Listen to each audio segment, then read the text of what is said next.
Hello everyone, and welcome back to Banished. So as you can see, our town's grown a little bit. We have 19 adults and 7 children. I am working on getting those adults some houses of their own so they can start to reproduce. So they can actually start to have, so they can, move out, have families and have kids of their own to just continue to grow our city. Finished building the blacksmith. I set up another stockpile down here at the south part of the city. Up here, I've expanded this little outpost a little bit. The herbalist is well on their way to completion, and I put down some plans for a forester's lodge. Now, what the forester's lodge does is it really helps us control, to have a steady supply of wood. So what they'll do is they'll go out and they'll cut down old trees and they'll plant new ones. They'll also remove any stone or iron that's in their area of influence to make room for more trees. So they'll slowly collect stone for us as well. Don't give me that shit. There's a herbalist on hand. There we go.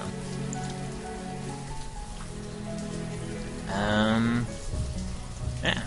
And the reason why I got a herbalist is even though our health is doing a lot better, because we do have a variety of foods on hand for our people to eat, the herbalist will really just kind of help keep that in check until we really start getting our food and agriculture up and running.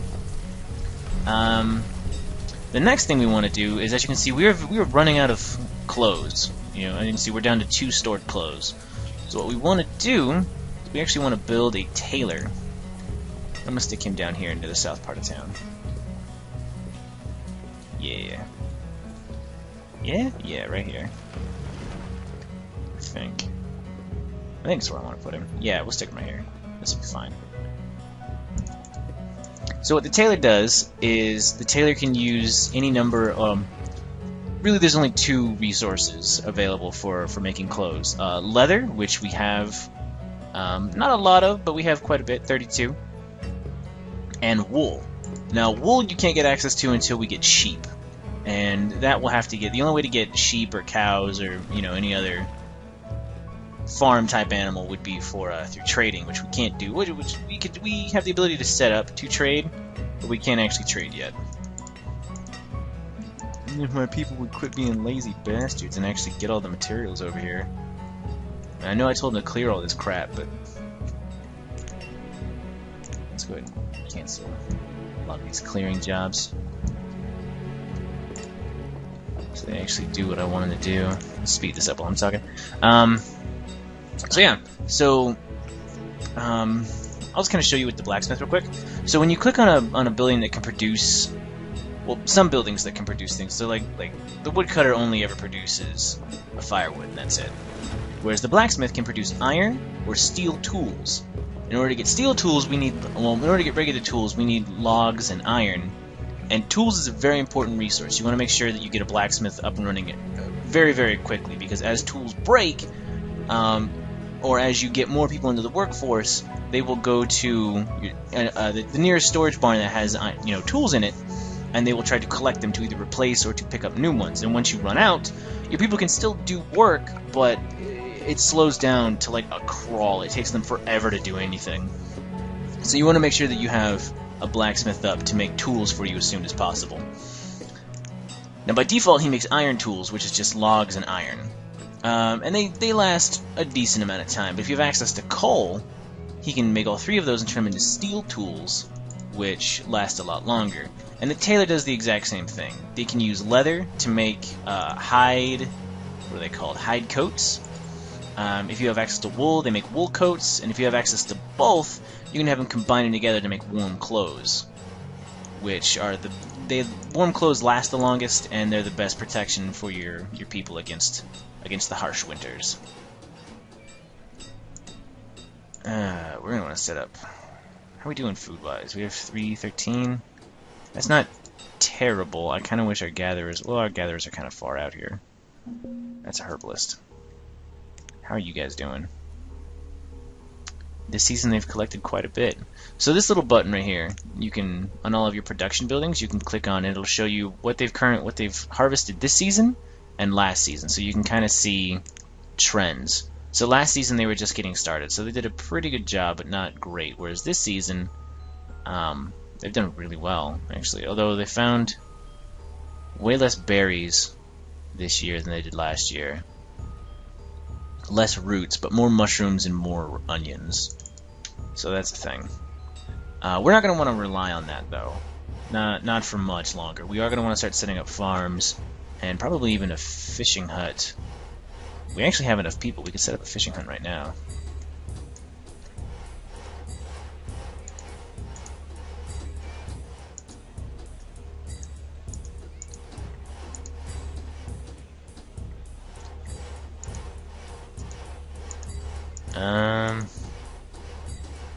I think we have more houses than people. We do. Alright, now here's something unfortunate. Like, little Cammy here. There's no boy. Well, maybe Myron. He might marry her.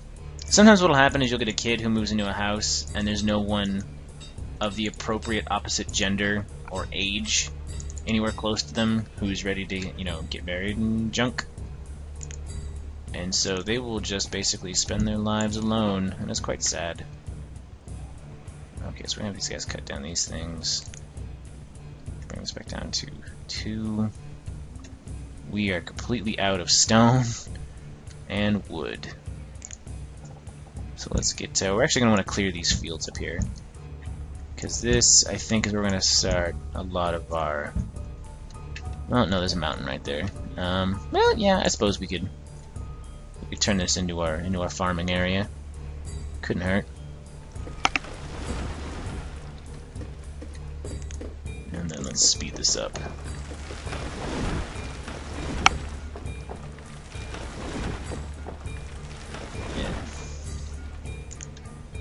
Yeah. So I guess a few things I can go over. So the marketplace here, like the storage barn, you already know how that works. The stockpiles, you know how that works. Stockpiles hold all the raw materials, iron, stone, logs, and firewood, whereas storage barn basically handles everything that you make. Hide coats, leather, all this stuff. It houses everything else. Oh man, we're out of firewood. There we go. Hopefully no one freezes to death. The marketplace, though, the marketplace is really for once your city starts getting a lot bigger. So you build a marketplace somewhere centralized, and as you can see, it's got that little ring around it. I think as we expand our city, we'll go this way, and we'll probably put the market up here. But what the market guys will do is they'll go out and they'll collect stuff from, you know, all the different storage barns, and they'll have it, you know, they'll basically, it's a centralized place for your villagers to go and collect food and any other resources they need without having to be close to a storage barn. Because what'll normally happen is they'll go to the closest storage barn and pick up any supplies they can find, and then they'll just go home. Well, if a storage barn doesn't have everything, like if we just have one that's, you know, close to all of our farms, let's say, and all it does is it collects food from the farms. It doesn't collect anything else. Like there's no blacksmith nearby, there's no tailor nearby, none of that junk. Anyone who lives near that storage barn will only be able to collect food and nothing else they need, whereas the market will help alleviate that. How fast is this going? Let's bring this down. The trading post is really important. We're going to want to build one of those fairly soonish. Probably right here. What that does is it allows other cities to come to us and we can trade goods. We can give them stuff that we make and exchange it for other things that we're going to need, like cattle, new seeds, food that we might not be able to grow ourselves just yet, like stuff like that. Town services, this is all like as the town gets bigger, we're going to need these like wells to put out fires, schools to educate our children, hospitals, town halls, you know, like all that junk. Food production I've already kind of gone over in the last video, I think. Resource production. So these have popped up, but I haven't really talked about them. So there's the woodcutter, which we've already talked about. The forester's lodge, which I think I talked about most of these. The only ones I haven't talked about are the tavern, the mine, and the quarry. So the tavern is purely just to make your citizens happy, which, when small like this, we don't really need to worry about.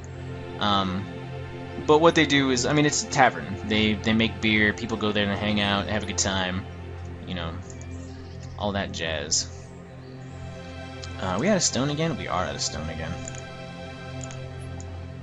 Collect all of the stone, please.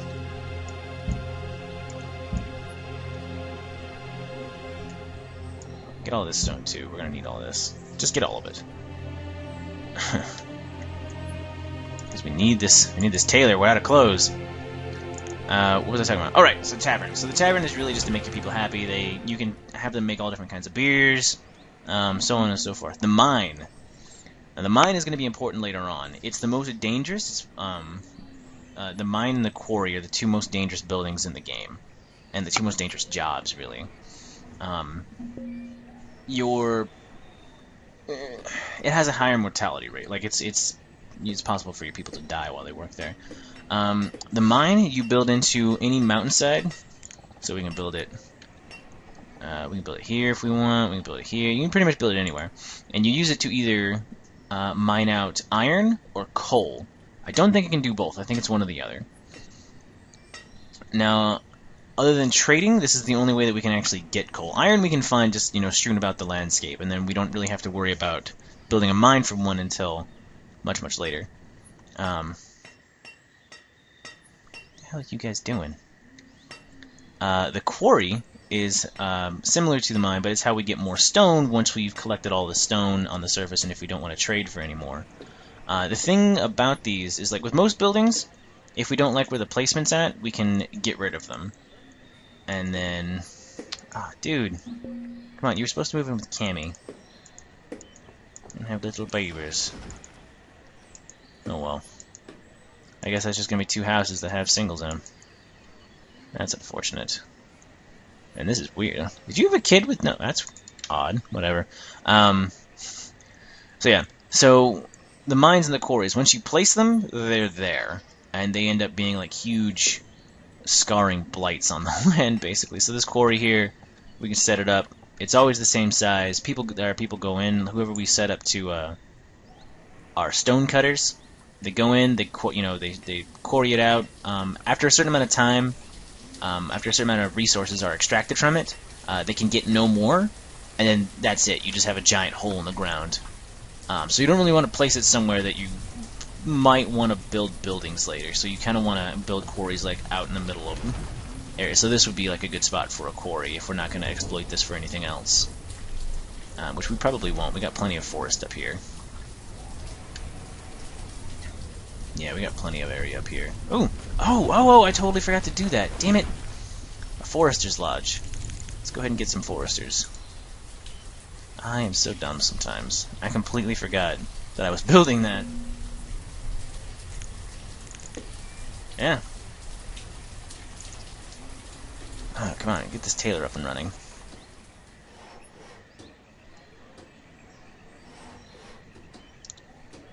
Alright, yeah, so I mean, that's really all there is for now. I suppose we could kind of start doing some, well, no, I kind of want to build the population a little bit more before we start. How's our food supply doing? Our food supply is doing terribly. We have enough people for a fishery. Let's go ahead and get that built. So we're gonna go ahead and build this right here, I think. Yeah. Right here.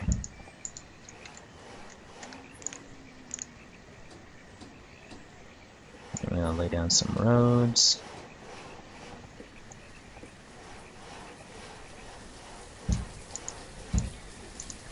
There we go. Yeah, so we're gonna get this all built up. And we're out of food again. Yeah, okay, so we're gonna have to do this sooner rather than later. We just got another laborer. Up to 22.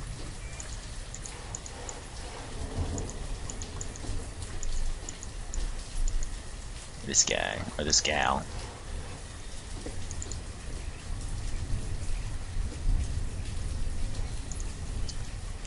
Go ahead and get someone making some clothes. Alright, so kind of like I was talking about before. So here you select the tailor. Oh, this is a button I haven't talked about. So all these different things. So there's we can set the closed limit here without having to go to the one thing. You can really do that with any building. So like if we go here, we can set the limit of fuel. We go here, we can set the limit of tools. And like I said, we're going to want to raise those limits as the village gets bigger. But for now, it's fine. This is the inventory of what they have. This is, you know, hide coats, wool coats, warm coats. If we click this button right here, as you can see, it enable or disable production at this location. We can just turn this building off. Here we can increase or decrease the number of workers. The number of tailors we have is the same production thing. This centers the view on the building. And this one right here will actually take us to the citizen that works in this building, which they are over here, sticking around. There she goes. She's not educated. We're going to want to build a school at some point in the near future.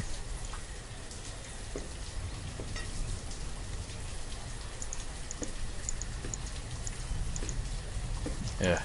Gotta be careful not to build too many houses, because if you build too many houses, you get into a situation. Well, no, I guess not. Because this was someone by herself, I think. Yeah, I think it was just Cammy. But then Myra grew up. Oh, okay, so I guess it's okay. How's this doing? It's getting there. They level out that area? Looks like it. Ugh, a rump. Okay. Alright, so I think we'll actually go ahead and save setting up farms and pastures and stuff for next episode. We've kind of just been rambling on for a little bit. So, yeah. Thank you so much for watching, and join us next time on Banished. And remember, don't panic. Get manic.